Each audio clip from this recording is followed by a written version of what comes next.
А, Приветствую, дорогие друзья.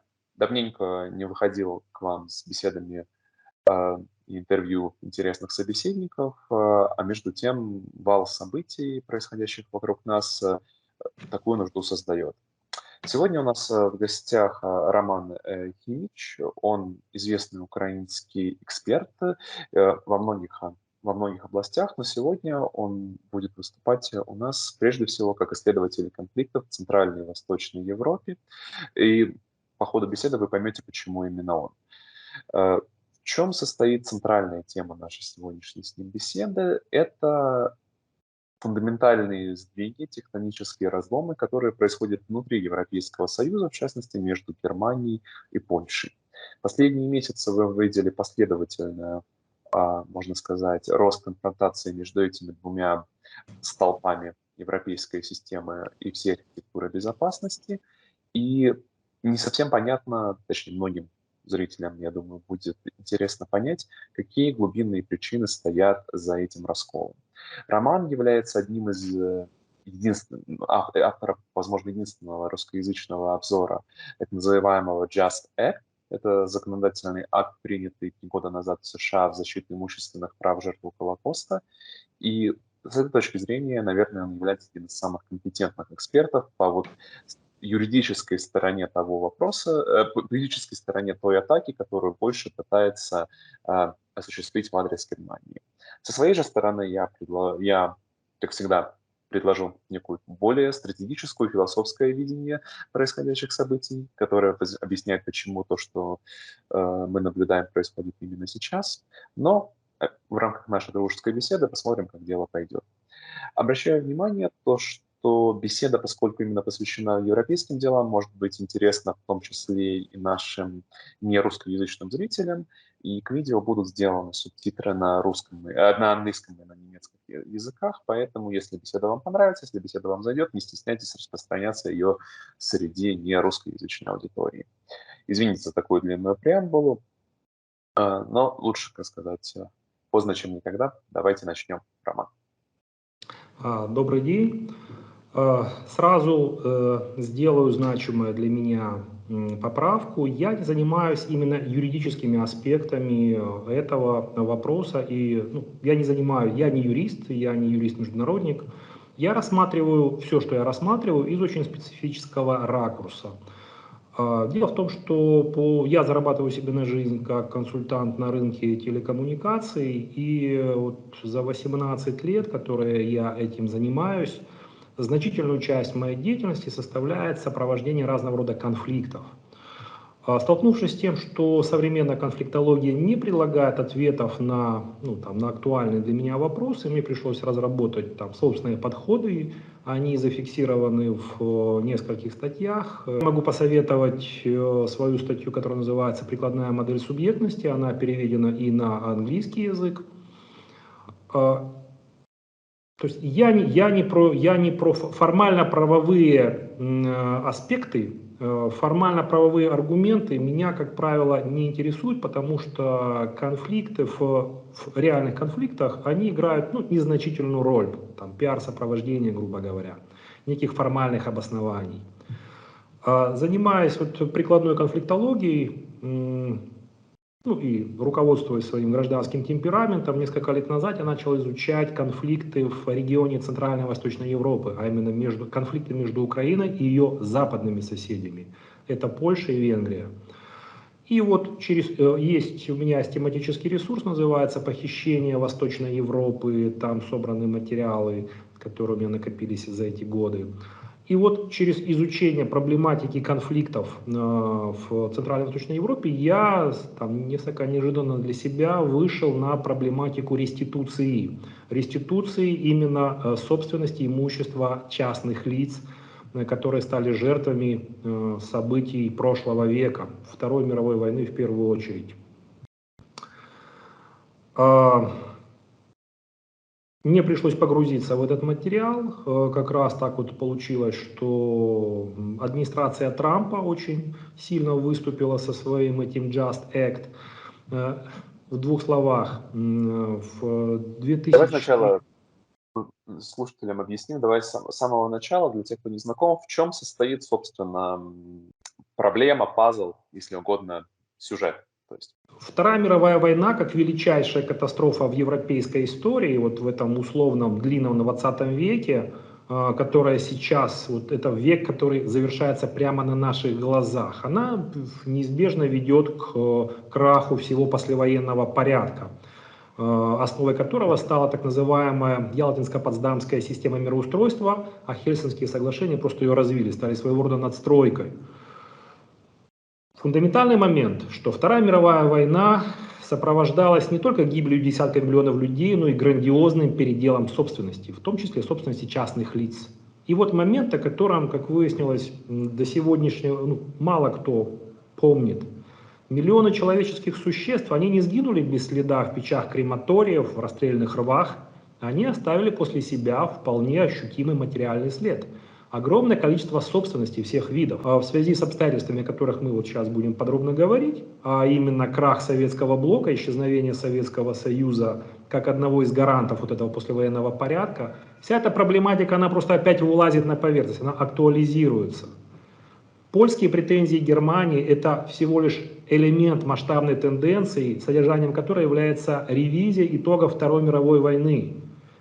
Прямо сейчас на наших глазах происходит тут не демонтаж, но скорее неуправляемый развал послевоенного устройства Европы, и изучение сюжета с польскими претензиями, оно позволяет, лично для меня позволяет понять контуры вот этого нового мира, который возникнет на обломках Евросоюза. Как-то так. Вот смотри, вот здесь я бы хотел сразу заострить внимание, потому что ты произнес интересную фразу, с которой я согласен.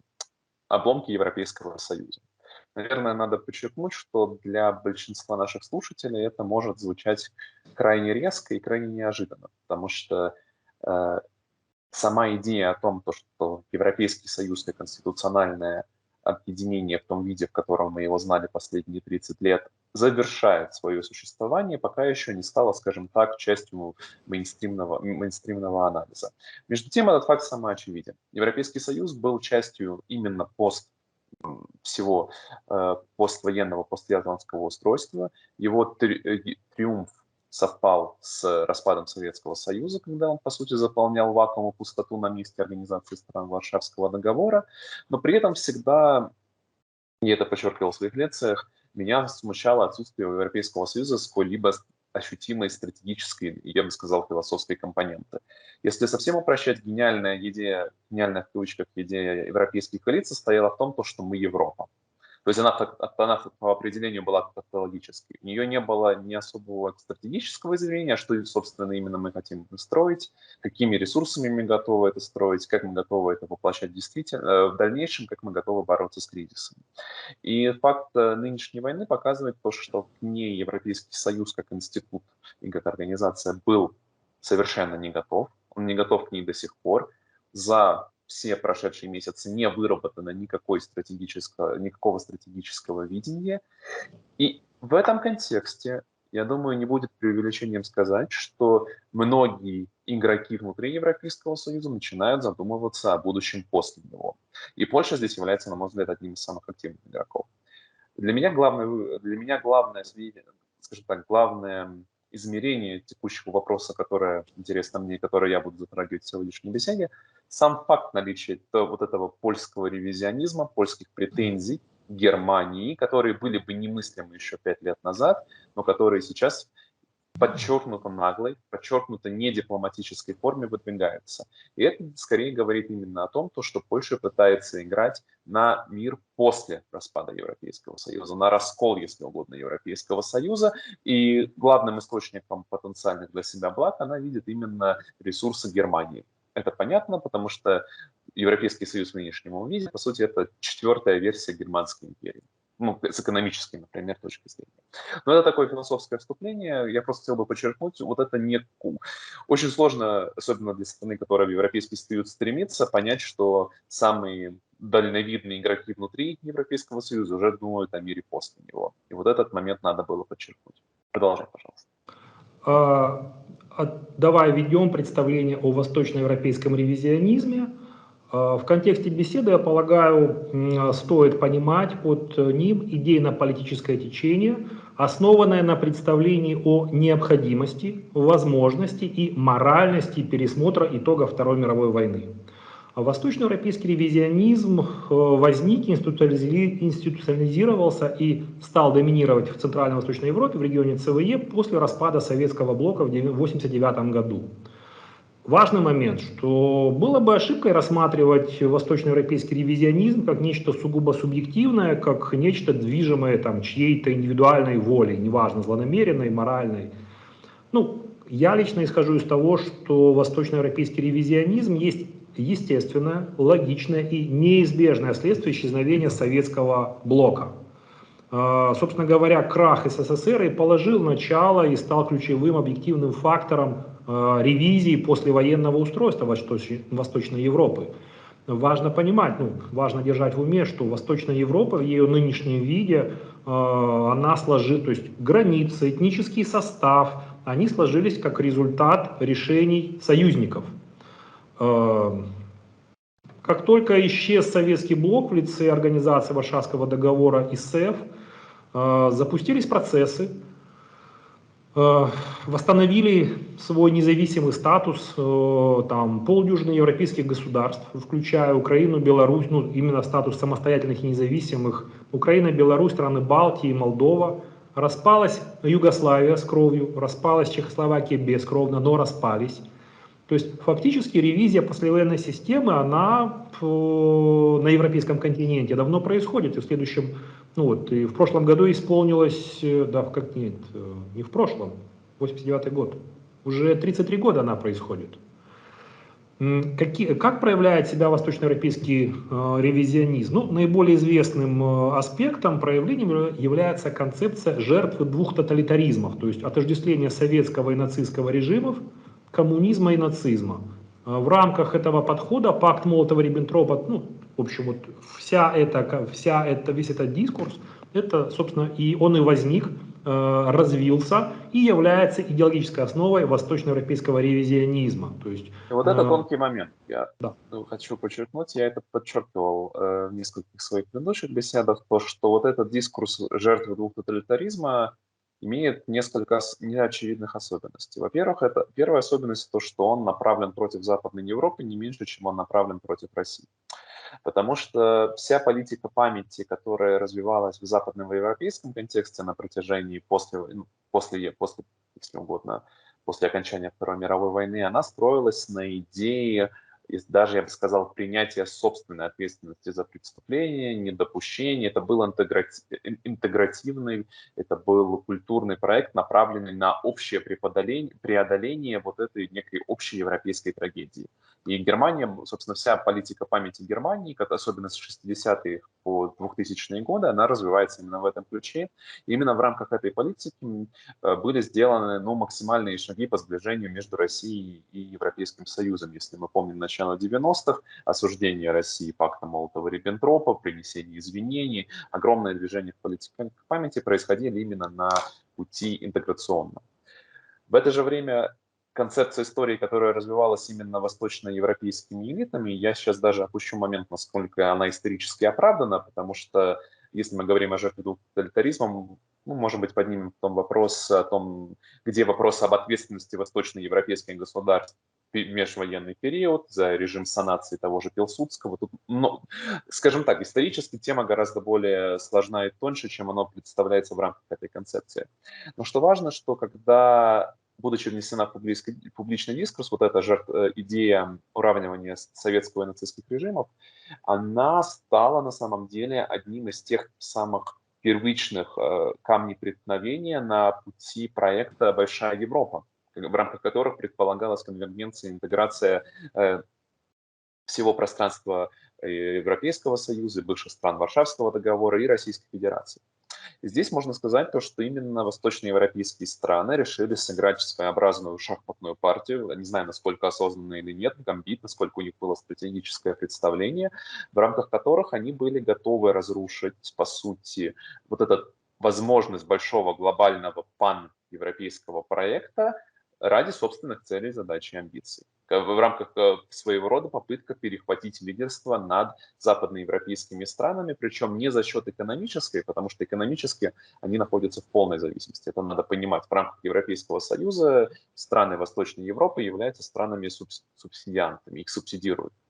Но и поэтому была выбрана тактика вот этой дискурсивной атаки, пиар, если угодно, или есть такая концепция риторического действия, то есть когда через определенную манипуляцию с дискурсом и риторикой ты вынуждаешь своего контрагента совершать действия, которые он бы в противном случае не совершил.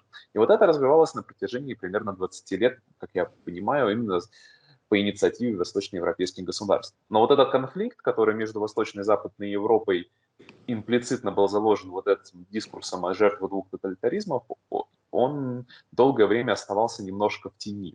А сейчас, в связи с вот этой идеей, особенно с польской политикой, он внезапно, в кавычках, выходит на первый план.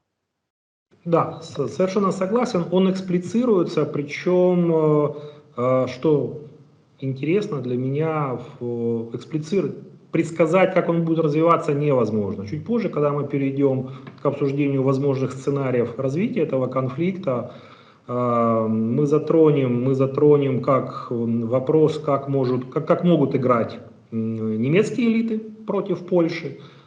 Опять же, для меня, как для конфликтолога, интересен следующий аспект. Конфликт – это своего рода функциональная проба, это всегда окончательная проверка того, кем ты являешься, кем является твой оппонент. Самопрезентация, самомнение, там, что говорят о тебе другие, это не важно до тех пор, пока, грубо говоря, ты не выходишь на борцовский ковер и не встречаешься со своим противником. И тогда только ты и он.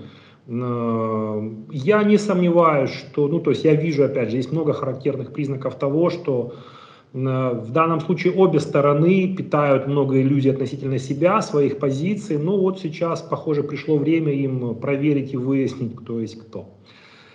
Два слова о таком феномене, как великопольский реваншизм, потому что внутри восточноевропейского ревизионизма, как общего, характерного для ЦВЕ, Центральной и Восточной Европы, образа мысли, есть и там специфические феномены, уже специфичные для конкретных государств. Великопольский реваншизм — это его ядром является представление о Польше как великой нации, которая веками защищает европейскую цивилизацию от азиатских орд, регулярно спасая ее ценой собственных ужасных страданий, но при этом она не просто, ее заслуги недооценены.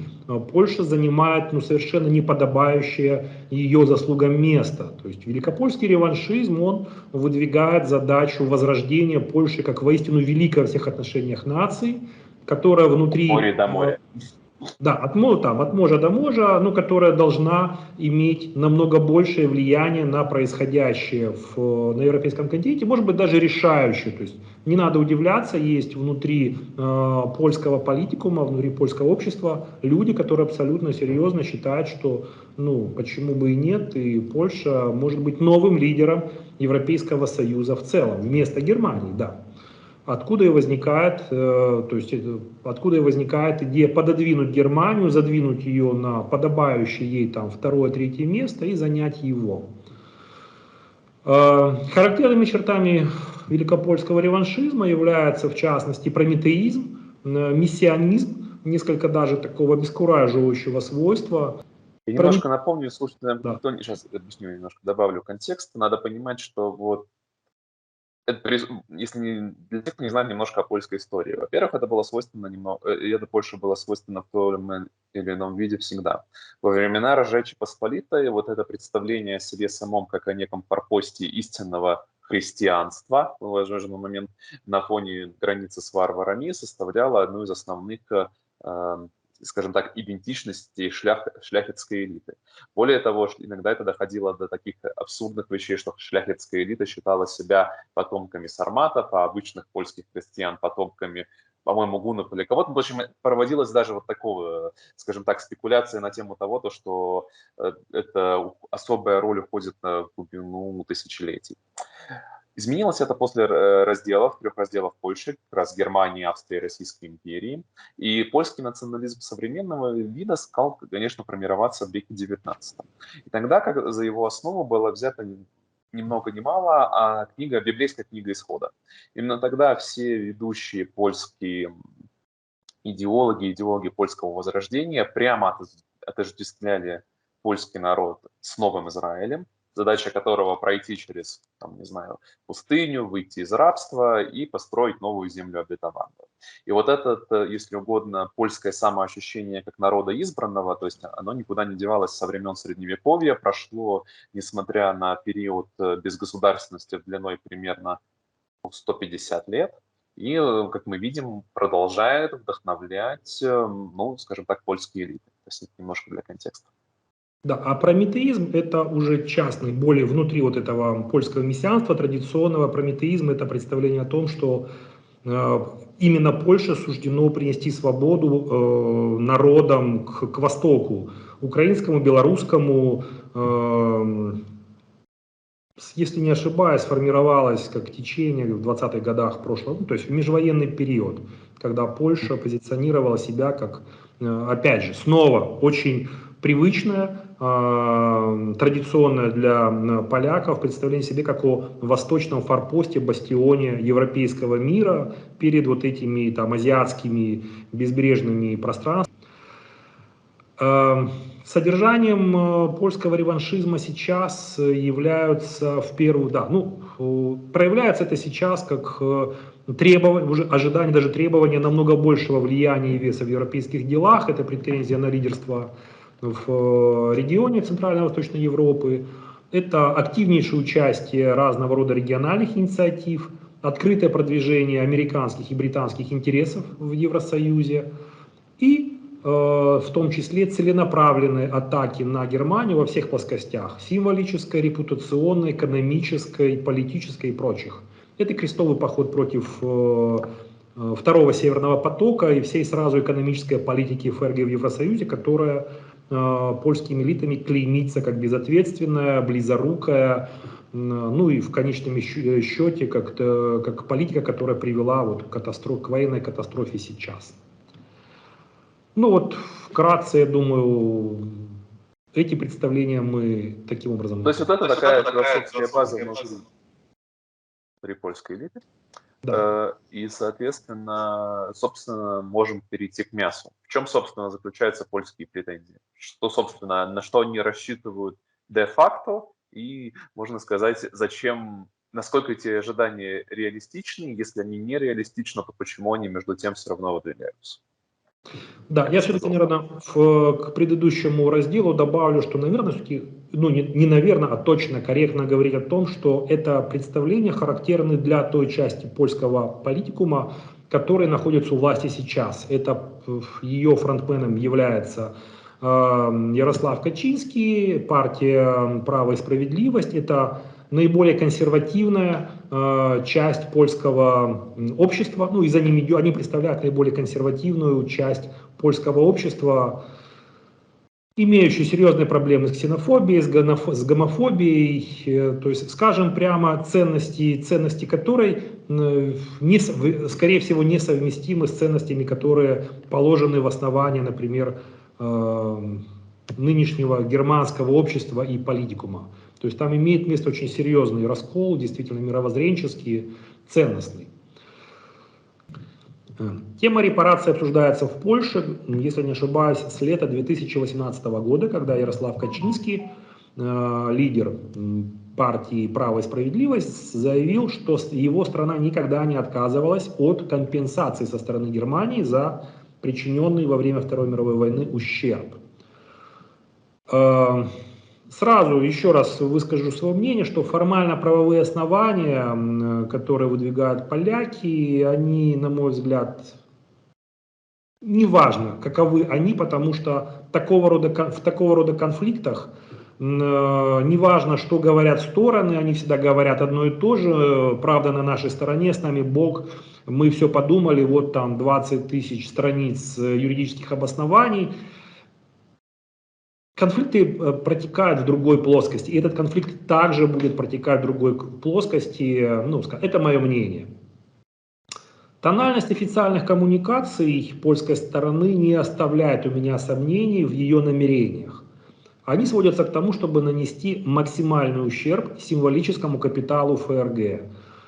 Ну, скажем прямо, ослабить и унизить контрагента. Потому что, например, ну, характерная так называемая черная риторика, эти вульгарные силлогизмы, постоянное передергивание. Очень характерный инструментарий, который не оставляет, еще раз, у меня сомнений в том, чего хотят поляки. Фундаментальный вопрос, который возникает при попытке анализа этой ситуации, каким образом Польша предполагает принудить Германию к выполнению своих требований. То есть вопрос об инструментах принуждения в руках атакующей стороны. Когда Польша 1 сентября этого года озвучила уже официально свои претензии Германии, о возмещении ни много ни мало, ну там свыше 1 триллиона евро. Первый вопрос, которым я задался, каковы инструменты принуждения? С помощью какого именно рычага поляки рассчитывают эту задачу решить? На тот момент не было очевидных ответов. Я не видел ничего, что можно было бы использовать, чтобы, там, фигурально выражаясь, перевернуть землю. Не было точки опоры. А вот 24 сентября, когда случилась диверсия на российских газопроводах Северный поток и Северный поток-2, то ответ возник. Благодаря тому, что физически уничтожены пути, по которым Россия доставляла свой газ в первую очередь в Германию, в Западную Европу, в первую очередь в Германию, в руках поляков оказался внушительных размеров рычаг. Учитывая масштабы проблемы, которые возникли уже сейчас и разворачиваются в немецкой экономике в связи с большим дефицитом газа, открывается возможность у поляков использовать этот инструмент. Смотри, здесь один вопрос сразу в этой сценарии. Но, допустим, я этот аргумент могу принять. В чем я бы сразу заметил его слабость? Для реализации этой стратегии тебе нужно, как ни крути, содействие со стороны России. Потому что на данный момент, если представим, что Россия просто отказывается от энергопоставок, то весь твой инструмент шантажа в виде трубопровода, перестает быть инструментом. Он становится просто куском железа. То есть, да, это бы прекрасно сработало в довоенном сценарии, но на фоне общего разрыва между Россией и Европой как по линии энергоресурсов, более того, если мы вспомним Европейский Союз, Германия, в частности, прямо говорит, что они в целом вообще хотят отказаться от получения каких-либо энергопоставок из России, то вот этот польский инструмент, он не выглядит таким, знаешь, универсальным ключом отмычки к инструменту шантажа Германии. Безусловно, он не выглядит, не факт, что он может быть использован, но некоторая вероятность этого есть. Скажем так, во-первых, ничего другого я прямо сейчас не вижу. Во-вторых, если обсуждать возможность использования маршрута Ямал-Европа как инструмента шантажа Германии, прямо сейчас Германия, немецкие элиты, еще точнее, правящая коалиция, светофорная коалиция, так называемая, верит, что она сможет без этого обойтись. Но это еще не началось. Проблемы только нарастают. Что будет происходить в феврале, в марте, предсказать невозможно. Я не эксперт в этих вопросах, но читая прессу, внимательно изучая коммуникацию и немецких официальных лиц, и немецких СМИ, я замечаю несколько очень характерных, хорошо мне несколько знакомых дефектов. Вольных либо невольных. Это, во-первых, постоянная подмена тезиса. Все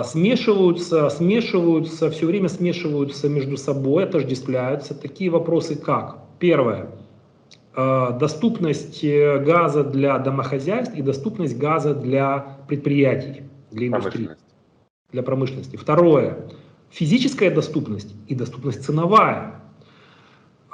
Третье. Значение газа как энергоносителя и как сырья для, ну, например, для химической промышленности, без которой невозможно все. Вот я недавно прочитал очень интересную статью, уже не помню, в каком-то из, по-моему, берлинских изданий. Это интервью с немцем, с сотрудником оптовой компании, которая занимается оптовой торговлей химикатами, то есть с разного рода химическими веществами, которые используются везде. Он надо рассказывать, что ну, куда, что бы мы ни взяли, очистные сооружения, там, производство продуктов питания, везде нужны химикаты, которые негде взять на сегодняшний день, если их переснут.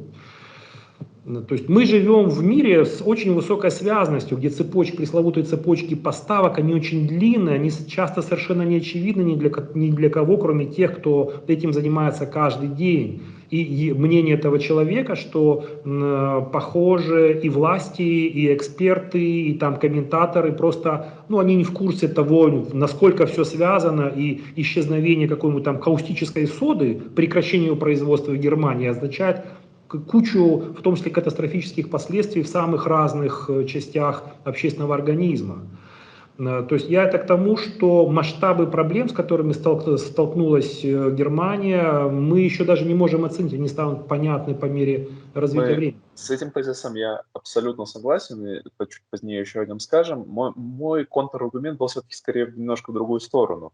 Для того, чтобы я имел в виду скорее то, что для того, чтобы использовать трубопровод как рычаг давления на Германию, Польше придется договариваться с Россией. Потому что если газ не будет поступать в трубу, то есть все германские, просто сами по себе те проблемы, которые возникнут в Германии, не смогут стать польским инструментом для решения этой проблемы. И для меня просто скажем так, что мне помыслить пока действительно будет сложнее всего, это возможность польского некого коммуникации, договаривания с Россией. И тогда вот в этом Я контексте понял. для меня трубопровод Поясню. выглядит весьма сомнительно. Сама концепция, сама идея замены Германии на Польшу, то есть вот этого, скажем, рокировки, в результате которой фактическим лидером Евросоюза становится вместо Германии Польша, немедленно возникает вопрос об экономических основаниях такой рокировки, за счет чего Польша будет жить, ну вот за счет чего все будут жить. Потому что в этом... сейчас она живет, по сути, как придаток германской промышленности, ну, основы ее. Давайте прямо говорить. Ну, не знаю, наверное. Ситуация, при которой, да, европейские планы выжить без российского газа в краткосрочной перспективе, год, два, три, четыре, они основаны на нескольких предположениях. Первое, что помогут возобновляемые источники энергии. Второе, что мы найдем некие альтернативные поставки, то есть есть несколько, они на довольно... Алжир, Азербайджан. Они на довольно хлипкой основе. Идея заменить Германию на Польшу, она требует ответа на вопрос, с чего тогда будет жить и польская экономика, и экономика европейская. Потому что в случае, ну, условно говоря, коллапса немецкой и там большей части европейской экономики, ну, немного радости быть лидером пребывающего в такой катастрофической ситуации сообщества.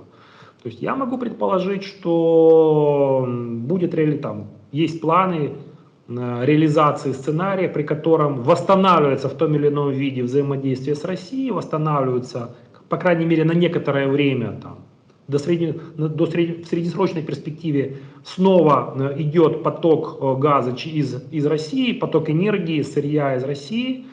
Но теперь просто уже Польша сможет в явном виде контролировать эти потоки, изымая ренту геополитическую, геоэкономическую из своего транзитного положения. Поскольку все альтернативные маршруты, или почти все, есть там турки, они будут просто физически уничтожены. Это, безусловно, классическая теория заговора, которую невозможно опровергнуть, ее прямо сейчас невозможно верифицировать. Но я и здесь еще раз... на уровне гипотезы.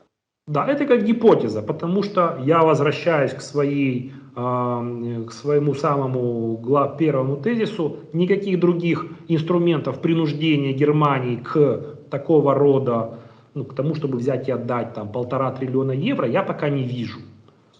Я абсолютно согласен с тобой, что вот это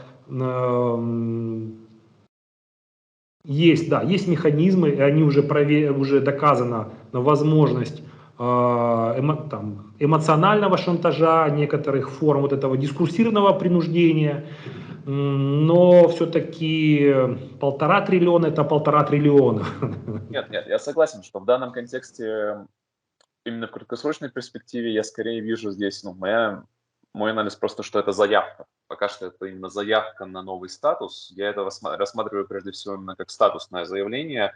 В практической зоне я, честно говоря, не вижу никаких возможностей для Польши добиться от Германии уступок по этому направлению, особенно на фоне, прежде всего, того экономического кризиса, в который погружается германская промышленность. Но чтобы вы понимали, промышленная инфляция в Германии в этом году достигает 40% уже. То есть уже, и это только как бы еще мы не вступили в основную фазу экономического кризиса. Поэтому, а вся остальная экономика Европейского Союза и финансовая система Европейского Союза, по сути, является производной от состояния германской экономики. Поэтому, повторюсь, для меня вот столь нереалистичность, наверное, я так много уделял внимания до этого деталям в беседе с тобой, чтобы показать, что для меня скорее вопрос именно нереалистичность этого заявления в деталях свидетельствует именно скорее о некой стратегической претензии и мысли о какой-то уже сильно далеко, на горизонте, может быть, через 3, через 5 лет,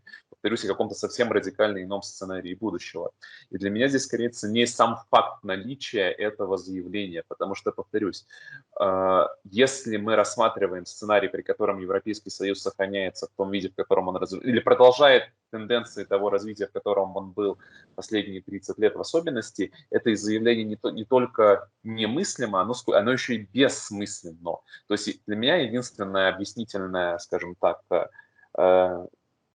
модель, в котором это заявление имеет хоть какой-то смысл, это именно признание частью польской элиты факта того, что Европейский Союз в том виде, в котором он есть, он заканчивается. И тогда можно творить вообще уже что угодно, потому что, я прямо скажу, всем вообще будет не до экономики.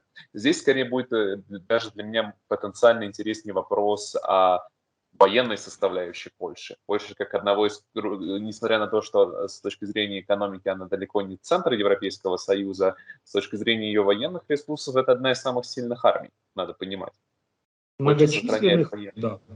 да, многочисленных, обучих. В рамках Европейского Союза польская армия на данный момент, возможно, даже превосходит Германию. То есть очень сложно. То есть тут, как бы, понятно, анализ очень косвенный, и все являются союзниками по НАТО, но если мы уходим в гипотетические сценарии, то вот эти польские претензии, они скорее про политические претензии, не экономические претензии, а политические, прополитические претензии в рамках сценария, когда пропадает единая общая орбита. То есть пока что Брюссель выступает общим арбитром в рамках вот этого всей системы европейских противоречий. То есть мы представляем, что этот арбитр теряет свои силы, то могут вспыхнуть очень много конфликтов, которые в Европе, напомню же, это регион с одним из самых больших на долю площади замороженных конфликтов. Есть конфликты практически сепаратистские движения в большинстве европейских стран. Есть Восточная Европа, здесь просто кошмар, надо прямо говорить. Если, не дай бог, это все вскрывается, то перемены могут пойти очень быстро, причем элементы силового принуждения в них будут играть ключевую роль. Ну, допустим, вопрос о Венгрии, как человек, который прожил в Венгрии 4 года, могу сказать, что до сих пор венгры мечтают о реванше за Трианонский договор. То есть для контекста, тот договор, которым закончилась Первая мировая война, и по которому Венгрия потеряла 2/3 своей территории и треть венгерского населения. Вот идея о том, что все венгры должны снова воссоединиться, она не так далеко ушла из венгерского политического воображения, как может показаться. У поляков, подозреваю, тоже есть не меньшие амбиции, и атака на Германию своего рода может судить, нынешняя атака на Германию может быть именно заявкой политической, то, что мы готовы. То есть вот у нас есть такая амбиция, и мы готовы эту амбицию защищать. То есть я могу только вот в подобных гипотетических сценариях интерпретировать эти заявления. Потому что экономического и даже юридического смысла я не особо-то вижу. То есть именно в силу столь, особенно, как ты подчеркнешь, если бы хотели добиваться реальных благ, то действовали бы другими механизмами, дипломатическими, аккуратными, юридико-давленческими, без особого хамства, уж простите меня, Господи. Но этого всего нет. То есть это намеренно радикальное политическое заявление. То есть, вот моя оценка. В пользу твоих предположений приведу, во-первых, тот факт, что, на что я обратил внимание, очень масштабная программа перевооружения польской армии, она больше не опирается на продукцию немецкого ВПК.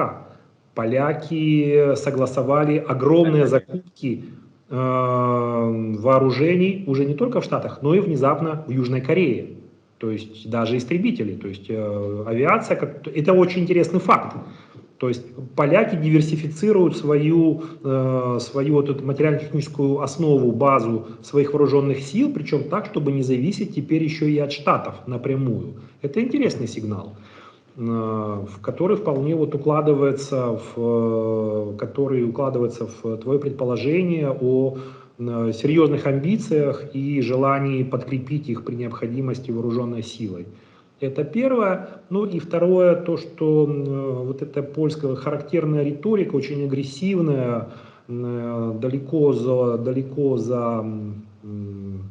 рамками приличного, которую сейчас практикуют поляки в отношении немцев, она может быть элементом, да, действительно согласен, элементом долгосрочной подготовки своего населения к уже серьезному конфликту с соседом. Подготовки дискурсивной, психологической, вот это вот, ну, еще не расчеловечивание, но уже демонизация, когда приписывают оппоненту там все мыслимые, немыслимые мерзости, ковыряются в ранах. Ну, классический пример это, в частности, то, что мне было хорошо известно, аналогичным образом несколько лет назад ПиС действовал в отношении Украины, когда на тему известных трагедий на Волыни в 1943 году была использована для того, что я называю управление по рефлексам. У польского общества целенаправленно формировался условный рефлекс неприязни от всего, что связано с украинским национализмом, с Украиной в целом. И в ход шли такие, ну, на мой взгляд, категорически запрещенные вещи, как, ну, например, создавались монументы, где, ну, вот, где монументы, посвященные жертвам Волынской трагедии, где фигурировали, ну, например, там, страдания детей, там, дети, насаженные на вилы, то есть такие образы, которые, ну, на мой взгляд, в публичном пространстве не должны вообще фигурировать, потому что это то, что разрушает, ну, психику индивидуальную, коллективную психику. Есть вещи, которые не должны, ну, в отношении которые должны регулироваться. Все, что точно так же, ну, из тех же соображений, из которых пресса, ну, традиционно, по крайней мере, сколь-нибудь вменяемая пресса ретуширует фотографии, на которых там истерзанные тела и тому подобное. Есть вещи, которые должны быть табу, но вот ПиС, по праву и справедливости, эти табу целенаправленно преодолевала. То есть у польских консерваторов, вот этих сил, которые сейчас в Польше у власти, есть опыт весьма агрессивных, там, скажем, прямо психологических операций против соседей. В данном случае похоже, что в фокусе внимания оказалась Германия.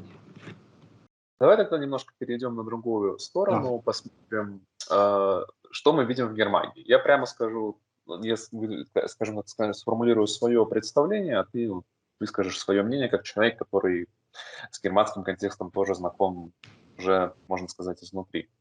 На мой взгляд, конечно, положение Германии самое наихудшее за последний особенно год. То есть если мне попросят назвать главного проигравшего всех событий последнего года, то это, конечно, по крайней мере, на европейском континенте, то это будет Германия.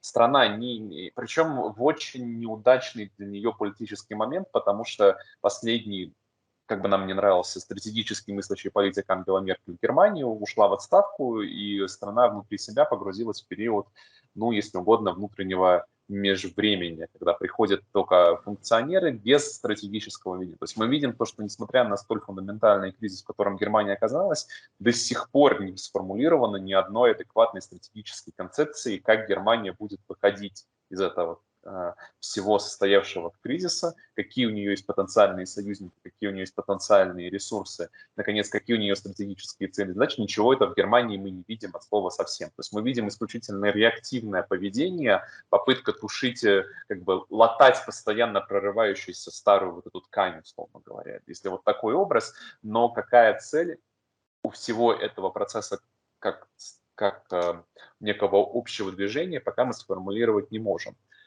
Согласен ли ты с этим тезисом? И если согласен, то на что тогда может, в принципе, рассчитывать германский политический класс и германское общество, то есть в этом сценарии? Я согласен, полностью согласен с тем, что вызовы, с которыми столкнулась Германия, ее народ, ее элиты, носят беспрецедентный характер. И в этом есть, конечно, главная проблема, потому что, на мой взгляд, имеет место, в первую очередь я бы видел проблему психологической неготовности немецких элит к тому, что враг, ну, еще не враг, но оппоненты очень такие агрессивные. В общем, проблема, причем очень серьезная проблема, она внутри периметра. Вот если ввести представление о периметре, который, вот это там условный барьер, который отделяет своих от там, окружающего мира, но сейчас источником основных проблем для Германии стали вот вроде бы свои, те, кто вот рядом, те, кого они привыкли считать пусть сложными, непростыми, ершистыми, но все-таки союзниками и соратниками. Теперь, похоже, этому пришел конец, и вот Германия, немцы оказались в ситуации, к которой они психологически не готовы. Это проблема номер один. Проблема номер два, что, похоже, есть основания говорить об институциональной неготовности немецкого государства к такого рода вызовам. Ну, в частности, почему... Да, расскажи на примерах. К вызовам последнего времени. Вот очень хорошо это можно проиллюстрировать на примере нашей трагедии в Украине. Она развивается 8 лет, с 2014 года. 8 лет, как сейчас уже можно, как сейчас уже выяснилось, ни одна из сторон не собиралась следовать Минским соглашениям. Все стороны, и Украина, и Россия, причем Украина уже этого и не скрывает, рассматривала Минские соглашения просто как способ, как временную передышку, подготовиться уже к новому раунду военных действий. Между тем, внутри самой Германии и дипломатия, немецкий политикум рассматривал Минские соглашения как действующий механизм. Вся политика была построена вокруг представления о том, что с грехом пополам как-то это работает. То есть 8 лет не хватило для того, чтобы распознать отказ, фактическую неработоспособность, отказ участников соглашения от его соблюдения и, соответственно, неизбежность приближения полномасштабной войны. Извини, вот в этот момент, когда ты произносишь, ты очень на человеческом уровне звучит как какая-то некая дикая наивность, и как-то даже проявляется жалость к этим, условно говоря, людям, которые, по идее, должны такие вещи, но это их профессиональная обязанность различать такие моменты. То есть звучит как-то как дикая непрофессиональность. Просто критически. Скажу так, вот в моей жизни меня минимум трижды приглашали, условно говоря, на войну клиенты, очень крупные компании, говорили, что мы замыслили там вот какой-то реванш или крестовый поход против конкурентов, которые нас мешают. Каждый раз, вот уже в процессе предварительных консультаций, обсуждения проблемы выяснялось, что они не готовы. Они не готовы к войне, не готовы к крестовому походу, не готовы к риску, к жертвам. То есть это обычная ситуация. Я бы не преувеличивал. Вот на сегодняшний день я исхожу из того, что не боги обжигают горшки, и люди, которых мы видим в телевизоре, это такие же люди, как ты и я. Это люди совершенно обычные, не надо ждать слишком многого. Это совершенно обычная ситуация в мире бизнеса, что конфликт, тем более, еще раз, Германия столкнулась с конфликтом очень сложным. Атакующей стороной являются те, от кого они этого не ожидали, те, в отношении которого нет, не выстроены некие барьеры, защитные механизмы. Ну, не готовы, да, вот случилась проблема, к которой они, похоже, не Если, готовы. скажи, это немножко вопрос из другой области, но он тесно связан. Как ты, вот читая немецкую прессу, наблюдаешь ли там зачатки хоть какого-то обсуждения некого образа будущего? Есть ли у германской политической элиты хоть какое-то представление о некоем будущем, которого бы они, пусть даже контрэлиты, пусть даже не той элиты, которая у власти сейчас, но та элита, которая может прийти к власти, скажем так, ну, в сценарии кризиса, там, Я не или читаю досрочных так выборов? много прессы. Это нужно, во-первых, это нужно читать не столько прессу, сколько погружаться в деятельность экспертного сообщества. Я просто не знаю, я не занимаюсь этими аспектами, не знаю, некомпетентен. Потому что со стороны кажется, что его нет. И вот это, конечно, меня пугает больше всего, потому что то, что мы обсуждали на примере Польши, можно спорить, насколько тот образ будущего, который польская элита видит для себя, реалистичен, но он есть. Это немаловажный факт. У Польши есть некие образы будущего, есть некоторые ориентиры, к которым ее элита готова стремиться, причем весьма радикальной ценой. У ее контрагентов вокруг, в частности, у Германии, такого будущего, образа будущего-то не особо есть. И здесь, конечно, это я вижу главное, на самом деле, стратегическое преимущество, которое может обнулить, скажем так, ту асимметрию в ресурсах, которая существует сейчас. Да, согласен. Ну, могу сказать, что для меня абсолютно неожиданным было узнать, что нынешняя правящая коалиция Германии собирается и с Китаем поступить как с Россией, то есть задекларированное намерение избавиться от экономической зависимости еще и от Китая. Учитывая то, что Китай, Вау. ну, в целом у Германии, у немецкой экономики, если верить даже тому же Жозепу Борреллю, есть вот две ноги. Одна это традиционно это был доступ к дешевому российскому Дешевым сырью, энергетиком. да, а второе это китайский рынок. С российским сырьем уже понятно, его нет, то есть эта нога отрезана. Но если отрезать еще и вторую ногу, тогда возникает целая куча вопросов, на которые ну, необходимо ответить. Нельзя просто взять и сказать, ну, как по мне, нельзя просто взять и сказать, что мы намерены избавиться от зависимости еще и от Китая, потому что тогда возникает ну, банальный вопрос, чем тогда кормить детей ваших? С Знаешь, чего вы это будете выглядит очень жить? странно на фоне того, что буквально вчера была новость, что одна из крупнейших германских химических концернов, к сожалению, имя сейчас не помню, снижает БАСФ. инвестиции в Собственно, БАСФ. Германию и собирается строить 14-миллиардный завод ну, где-то в Китае. То есть на этом фоне вот эти политические заявления выглядят ну, уж совсем взятыми с потолка, я прямо скажу. Ну, я так к тому, что, наверное, да, все-таки не знаю, как с образом будущего, но некоторых ответов на базовые вопросы в публичном пространстве, похоже, нет.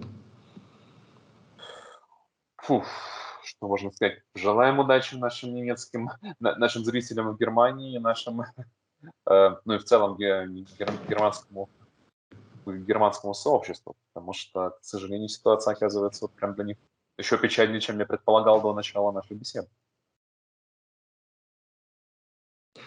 Ну хорошо. Да, ну, Есть ли что-то еще, что хотелось бы добавить? ну, если все-таки, да, завершая вопрос о том, как выглядит конфликт между Польшей и Германией сейчас, в руках немецких элит все-таки есть свои инструменты принуждения, причем достаточно серьезные.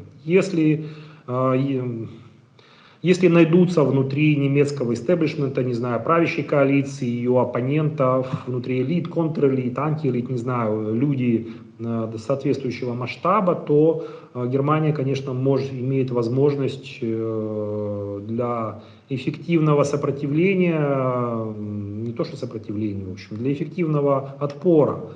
Ну, как минимум, они могут назвать вещи своими именами, назвать польские претензии, охарактеризовать как ревизионизм, напомнить историю возникновения нынешнего миропорядка, ну, то есть напомнить вот те вещи, о тех вещах, о которых мы сейчас говорили, о том, насколько все связано, о том, что послевоенный порядок это не только то, что нам не нравится, да, безусловно, есть много несправедливого, много аморального, но в то же время, кого ни возьми, в Центральной-Восточной Европе были и те вещи, которые, ну, простое, да, нынешний статус польского общества как мононационального, моноэтничного, монокультурного, где один из редких примеров на самом деле, 97-98% населения это поляки, которые говорят на польском языке и ходят в костел. Ну, либо не ходят, но тоже они не ходят в костел.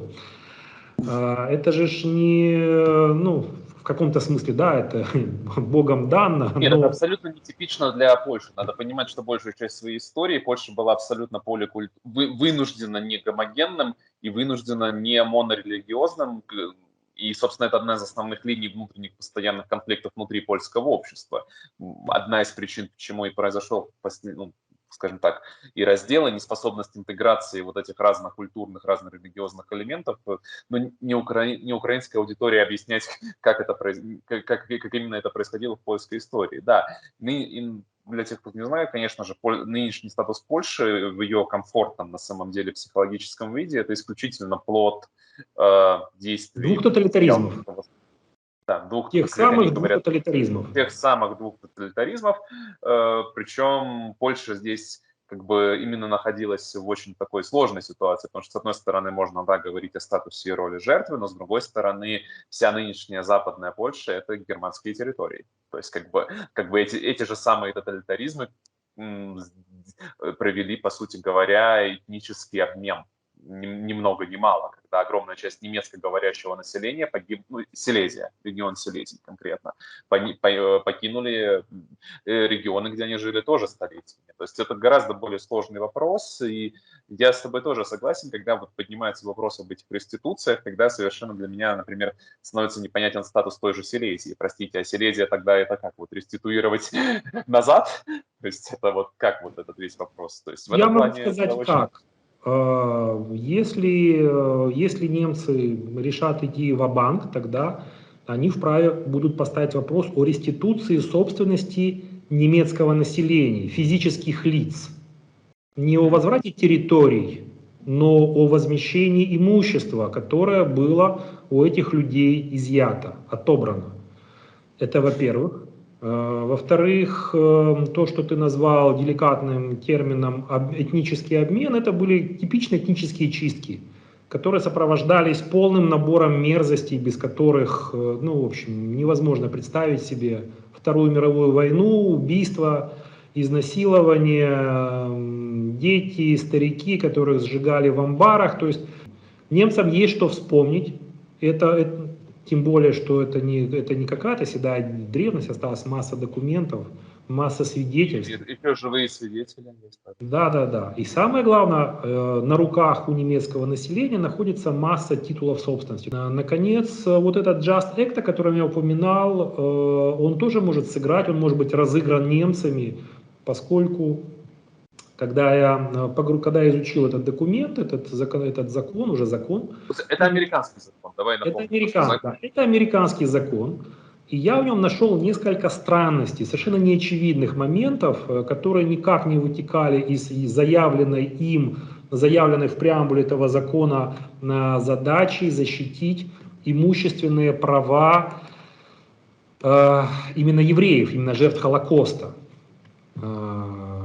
В формулировке, если посмотреть на формулировки, то круг явлений, на которые распространяется действие этого закона, это вообще все жертвы как раз двух тоталитарных режимов. То есть и поляки, которых изгнали с территорий, захваченных Советским Союзом в 1939 году, и украинцы, которых изгнали из польской территории в рамках операции «Висла», и немцы, то есть все вот эти пострадавшие, они подпадают фактически под действие этого закона. Этот закон, естественно, не является обязывающим, но он создает моральные вот эти вот основания, он создал уже платформу для вот этих дискурсивных атак.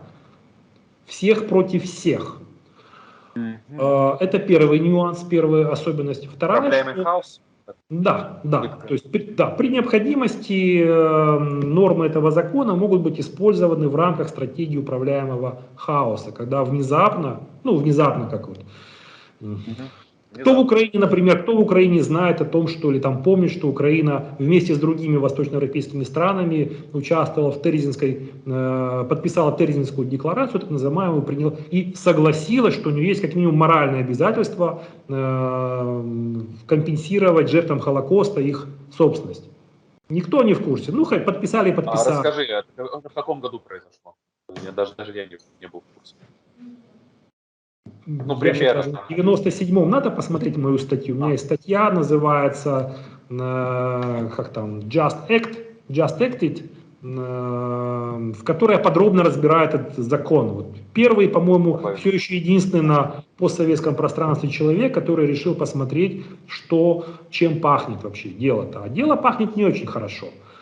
Вторая особенность, которую в этого закона, то, что в нем и в самом законе, и по ходу его обсуждения с американской стороны почему-то регулярно звучали заведомо неправдивые обвинения в адрес Польши, что это единственная страна в Восточной Европе, которая не выполнила, которая отказывается выполнять свой моральный долг перед евреями, компенсируя там, их собственность, занимаясь реституцией их собственности. Реституция в Польше имела место, да, она была относительно небольшой по масштабам, но в любом случае это поляки не худшие, потому что есть страны, в которых реституция еврейской собственности вообще даже не начиналась. И это тоже может быть использовано немцами для банально для того, чтобы, например, там, сталкивать лбами Польшу и Украину в рамках вот этого их родившегося в этом году такого альянса. То есть у немцев достаточно возможностей для контр-игры, это в том числе очень острой, и, конечно, не хотелось бы, чтобы до этого дела доходило. Но это уже, опять же, зависит от того, как будут вести себя все стороны конфликта. Ну, звучит, что нас ждет очень интересное действительно десятилетие, ну, может быть, даже больше, в котором, и это мы сегодня обсудили, по сути, только одну из Только небольших потенциальных точек, которые могут разорвать в клочья, по сути, весь тот консенсус внутри Европейского. Мы сейчас даже не говорим о глобальном консенсусе, мы говорим только о консенсусе, на котором вроде бы как бы базировалось европейское благополучие.